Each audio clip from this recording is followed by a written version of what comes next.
بسم اللہ والحمد للہ والصلاة والسلام علی رسول اللہ۔ تاریخ امت مسلمہ، مصنف مولانا محمد اسماعیل ریحان، استاذ تاریخ اسلام، جامعۃ الرشید۔ تیسرا باب، خلافت صدیق اکبر رضی اللہ تعالی عنہ۔ قسط نمبر 2، نائب رسول کی باقاعدہ بیعت۔ ثقیفہ بنی ساعدہ میں حضرت ابوبکر صدیق رضی اللہ عنہ کی بیعت انہی صحابہ نے کی تھی جو وہاں اتفاق سے پہلے جمع تھے۔ ان میں زیادہ تر انصاری تھے، وہ بھی بنو خزرج کے۔ چونکہ وہاں اتفاقیہ طور پر خلافت کے استحقاق پر بات چل نکلی تھی، اس لیے کسی کو مدعو کرنے کا سوال ہی پیدا نہیں ہوتا تھا۔ اس لیے بہت سے صحابہ اکرام، یہاں تک کہ حضرت علی، حضرت عباس اور حضرت زبیر جیسے لوگ بھی اس موقع پر موجود نہیں تھے۔ اہل شورا کو باقاعدہ مدعو کر کے مشورہ نہیں ہوا تھا، جیسا کہ اسلامی اصول سیاست کا تقاضا تھا۔ چنانچہ اگلے دن منگل کو صحابہ کے عام اجتماع میں حضور اکرم صلی اللہ علیہ وسلم کے نائب اور خلیفہ سے بیعت کا اہتمام کیا گیا۔ حضرت عمر رضی اللہ عنہ نے کھڑے ہو کر یہ ابتدائی کلمات ارشاد فرمائے: میں تو امید کرتا تھا کہ رسول اللہ صلی اللہ علیہ وسلم زندہ رہیں گے، یہاں تک کہ ہم سب کے بعد تشریف لے جائیں گے۔ بہرحال حضور صلی اللہ علیہ وسلم دنیا سے رخصت ہو چکے، مگر اللہ نے ہمارے درمیان وہ نور باقی رکھا ہے جس سے تم ہدایت لے سکتے ہو۔ یہ وہی نور ہدایت ہے جو اللہ نے اپنے نبی کو عنایت کیا۔ ابو بکر رضی اللہ عنہ رسول اللہ صلی اللہ علیہ وسلم کے معتمد صحابی ہیں۔ بتاؤ، اذ ہما فی الغار سے کون دونوں مراد ہیں؟ اذ یقول لصاحبہ کا مصداق اور کون ہے لا تحزن ان اللہ معنا کن کے متعلق ہے؟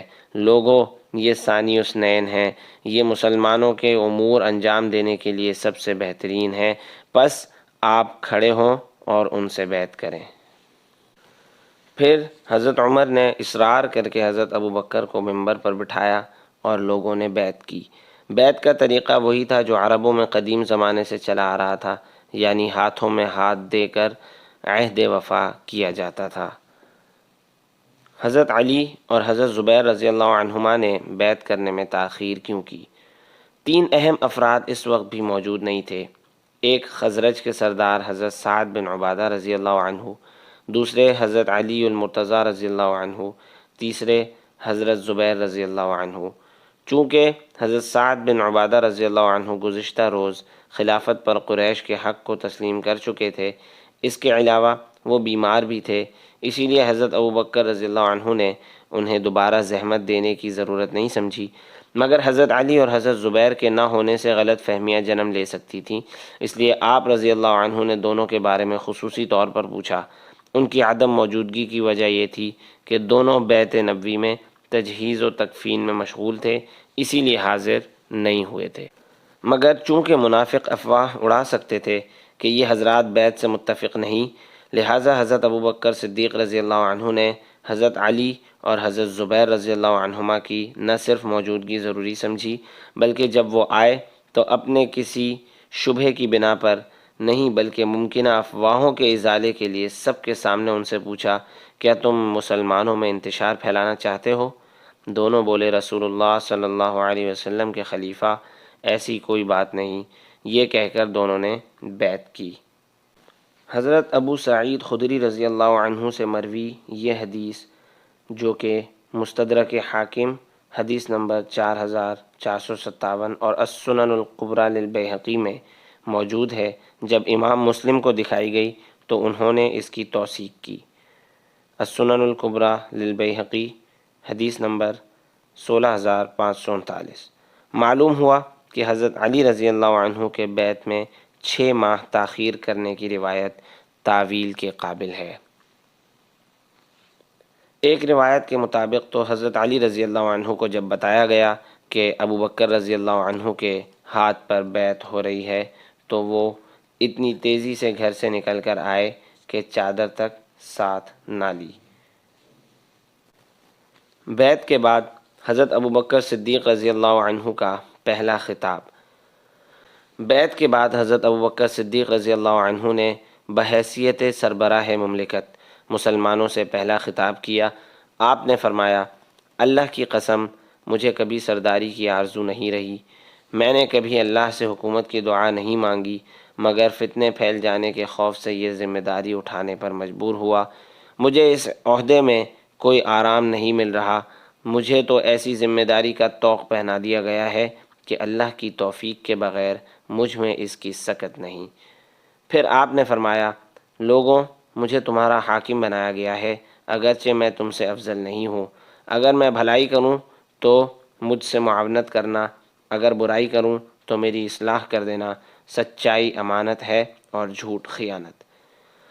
آپ نے حکومت کی بنیادی ذمہ داری کی طرف اشارہ کرتے ہوئے فرمایا، قوم کا معمولی آدمی میرے نزدیک اس وقت تک سب سے اہم ہے جب تک میں اسے اس کا حق نہ دلوا دوں، اور قوم کا طاقتور فرد میرے نزدیک معمولی ہے جب تک میں اس سے مظلوم کا حق وصول نہ کر لوں۔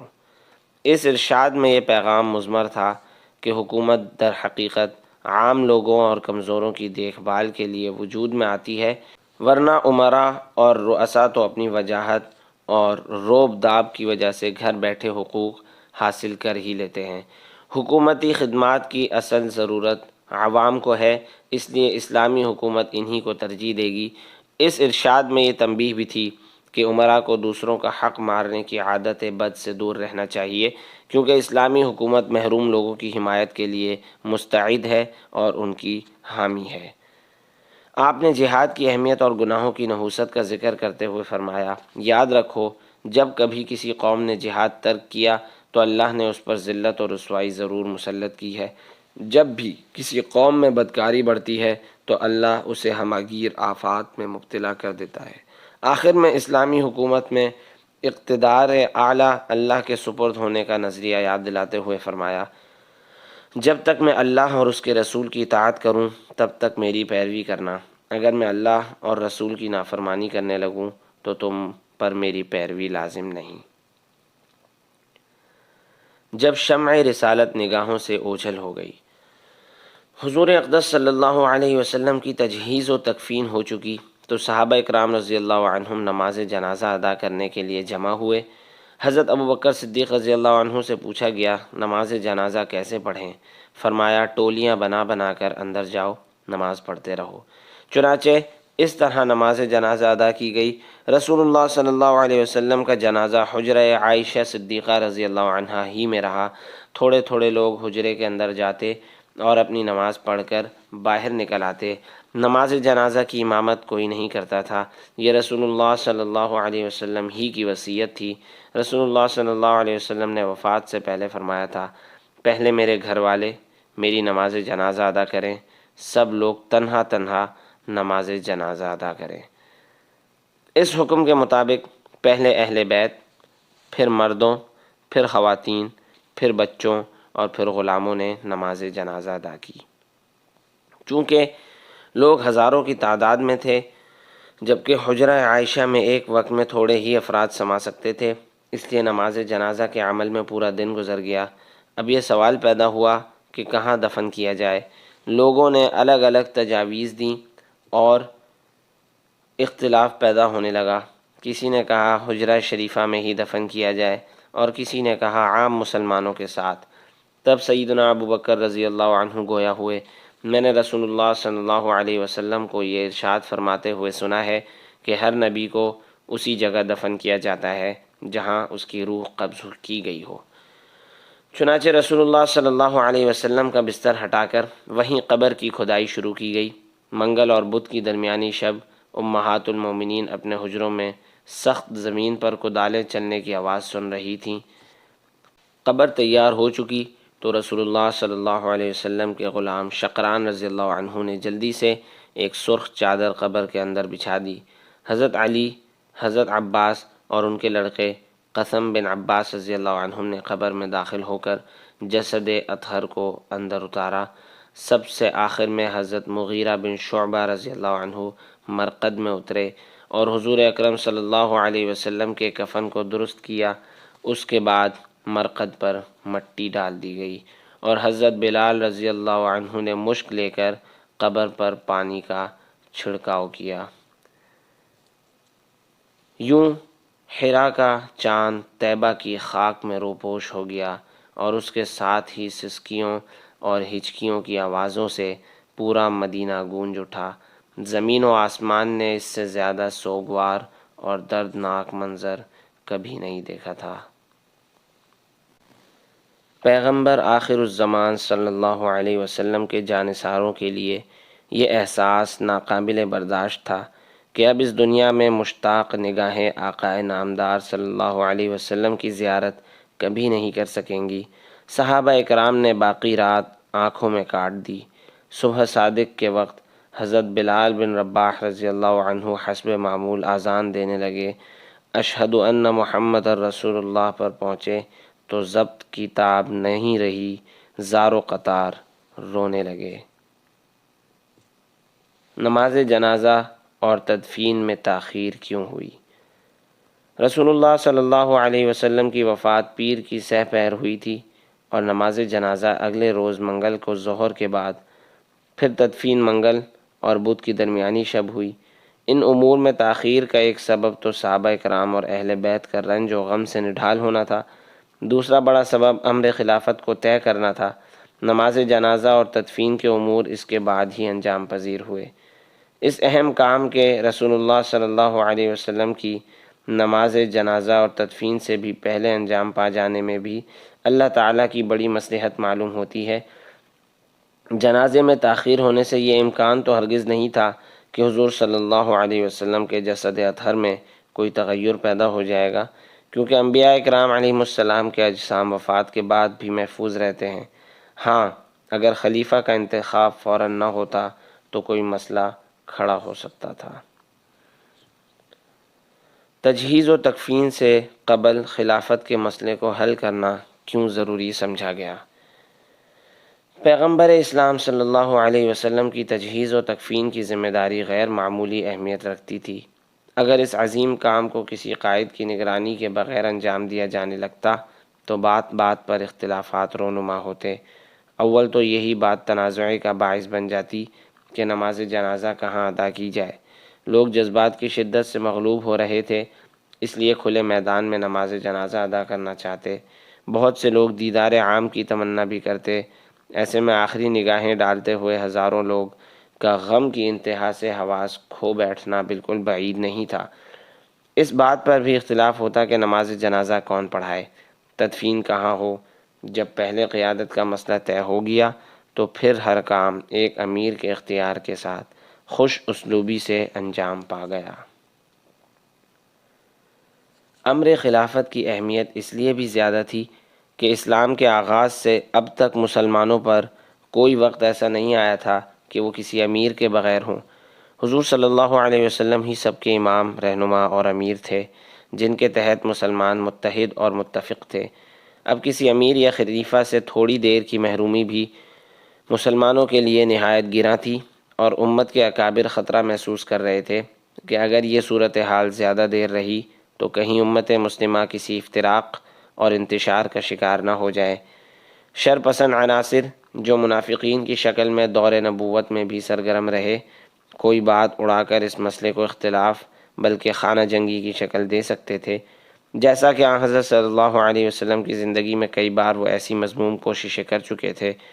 ان وجوہ سے صحابہ کرام کے پاکیزہ اذہان اور دور اندیش دماغوں کی رو خود بخود اس طرف ہو گئی کہ سب سے پہلے حضور اکرم صلی اللہ علیہ وسلم کے جانشین کا مسئلہ طے کر لیا جائے۔ وہ لوگ ظاہر بین بلکہ کوڑ مغز ہیں جو گمان کرتے ہیں کہ صحابہ کرام کو حضور صلی اللہ علیہ وسلم کی محبت سے زیادہ اقتدار کی فکر تھی، اس لیے وہ تجہیز و تکفین کی بجائے خلافت کے استحقاق پر بحث کرنے لگے۔